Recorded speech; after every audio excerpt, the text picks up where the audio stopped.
Сәлем достар. Бүгін біздің қаламыздың ауа райы өте керемет болып тұр. Осы керемет ауа райында біз қала тұрғындарынан қазақтың бес құда салты жайлы сауалнама жүргізетін боламыз.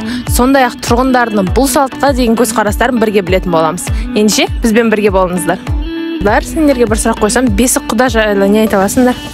Бесік құда деген ол кішкентай кезінде бала мен қызды ата-анасының келісімімен атастырып қою. Саламатсыз ба? Сізге бір сұрақ қойсам, бесік құда деген салт жайлы не айта аласыз? Саламатсыздар ма? Бесік деген құда дегенге келетін болса, құда қыз бен баланың несі, ата-аналары құдаласу деп соны айтады. Ал бесікке келетін болсақ, жаңа туылған сәбиді бесікке салу. Солай түсін өзім. Қазақтың бесік құда салты жайлы не айта аласыз?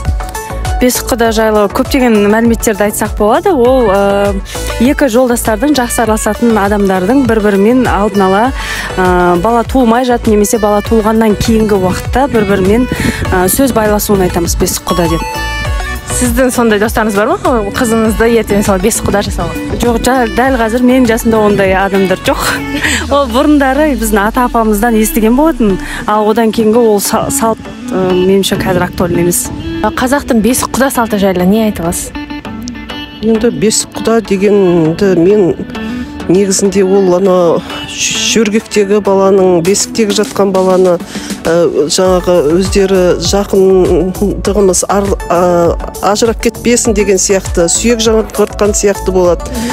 Біреуінің достары болады, ажырамайық деп, сондай жағдаймен балдары мен қыздарын үйлестіргісі келеді. Сондайда бесік құда деп айтады, енді бесікте жаңағындай.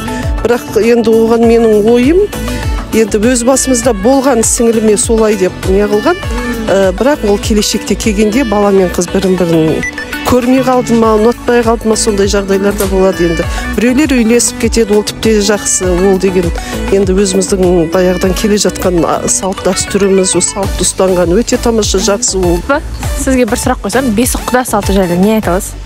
Бесік құда деген ол кішкентай кезінде, бесікте жатқан кезінде екі жақтың ата-анасы бір-бірімен жақ келісіп, сол кезде бір-бірін атастырып қояды.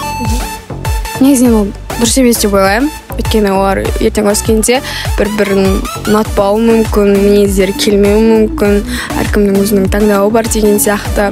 Мен ойымша ол дұрыс емес негізі. Бірақ енді бір-бірімен жарасып кетіп жатқандар да бар. Енді оларға қарсы емес. Мен достар, біз қала тұрғындарынан бесік құда салты жайлы өз пікірлерін білдік.